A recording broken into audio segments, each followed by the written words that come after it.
All right, welcome back. Let's talk about ETIM EFFIONG. Is that how they pronounce it? I'm probably butchering his name. ETIM EFFIONG, Toyosi's husband. Okay, this guy right here, this couple right here. Okay, good couple. I love what they represent thus far. I don't really follow them that much. I like him in acting, and I don't really follow Toyosi like that. But let me see. The title here. Shout out to Instablog Nigeria. Say how my husband actor Etim Effiong responded after I told him I don't want to outshine him. So what do we have as a title here? Etim Effiong wants wife to outshine him. Oh, let's see what we're talking about here. So the Toyosi wrote this on social media. Toyosi, have I shared the story of how I had a pensive look one day? I was slowly stepping into the realization of my purpose. All right, I love the sound of that. And just how powerful I was within, and I was bothered about the effect my light and power would have on those closest to me, primarily my husband. Shout out to all the masculine alpha male lame on the internet today, right? I know that's what she's talking about. Like, dim your light for your husband. Don't be too ambitious, right? Now, obviously, that's just weird to preach that to anybody, any human being. What if you had a daughter? Would you say that to her? Like, stop being lame, Jesus Christ. But there's a lot of them talking like that on the internet. Okay, I think that's what she's. So, before you know it, it can affect self-esteem of a woman. Okay, if she's lingering around a bit too long, right? She must start to wonder: is it because I've achieved too much? It looks like to some extent, but what's the point in trying to dim somebody's light? I don't like. The point is what? To rewind the time of that particular person's life, or to, at the macro level, to avoid a bunch of women not getting married? Overall, I think it's net negative to discourage women from trying to achieve or being ambitious. I think it's net negative. I see the point. I think pride is something that we all have to manage pride, right? But that's across the board. Like, just pay attention to social construct, have some social intelligence, understand that yes, being an overachiever as a woman, if you don't know how to manage that, yes, that can hurt you, right? In terms of what you want in the romantic department. So, but when you hear a lot of these men that are barking, just literally their solution is to dim the light, it can start to affect self-esteem. It can definitely start to affect self-esteem. Let me bring this down a little bit. There you go. All right. So I understand. I get where she's going there. Let me just make sure that this thing is not increasing in volume by itself. All right, good. We're good. All right, good. All of a sudden, I started hearing the background music be too loud. Anyway, so she said I was bothered about primarily my husband, and it showed that I was bothered. What is it? Silence. Okay. Tell me, what is it? That was Etim asking, right? Tell me, what is it? Did something happen? Still silent. Toyosi, I whispered nervously, I don't want to outshine you. Most likely not what he was expecting to hear, but I had to get it off my chest. It went quiet for a few seconds as he processed what I had just said. He knew about my wild dreams, about what I knew so far about my purpose, the strength of my gifts, and the fire in my belly. And it was important to me in that moment to know that I had his consent to express all fully. Wow.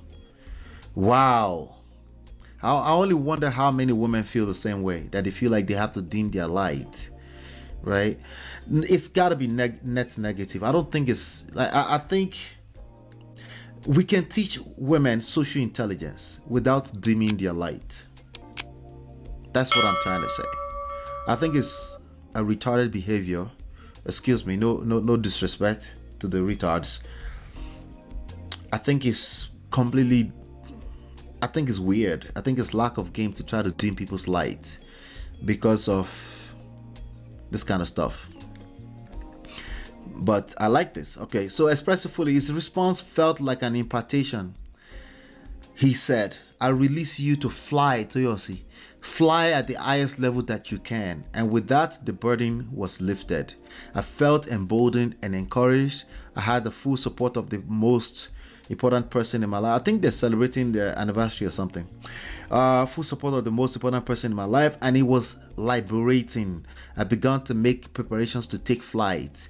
A little while later, I did. I took flight, and I'm still ascending. Love it.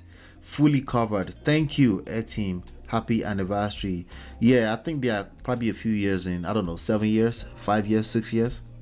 But good job. It's not a marriage conversation template. I'm not a marriage counselor. No, it is. Stop saying that. Stop saying that. Don't let anybody dim your light, including the lames that don't think there are principles that create good marriages. There are some principles that are just equal across the board. If you have a husband who knows how to seduce his wife with words, fly to your sea. That is a template for good marriage. You know, everything works for people. Shut up there. That works across the board if you know how to speak life into your partner. Don't go and ask questions that will make your spouse say, what's wrong with you with this one? Well, obviously, application is another level. Okay, but this principle here is very simple. Learn how to speak life into your partner. That's a very seductive behavior. That's the point here. And it's very important that everybody learns that. Very, very important that anybody who is looking to succeed in long-term relationships, particularly marriage, must know how to speak life into their partner.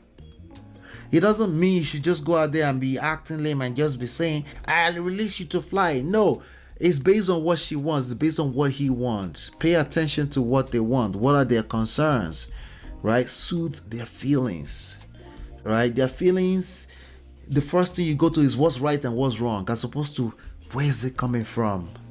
You don't take the time. You're just in a rush to tell them what's right and what's wrong.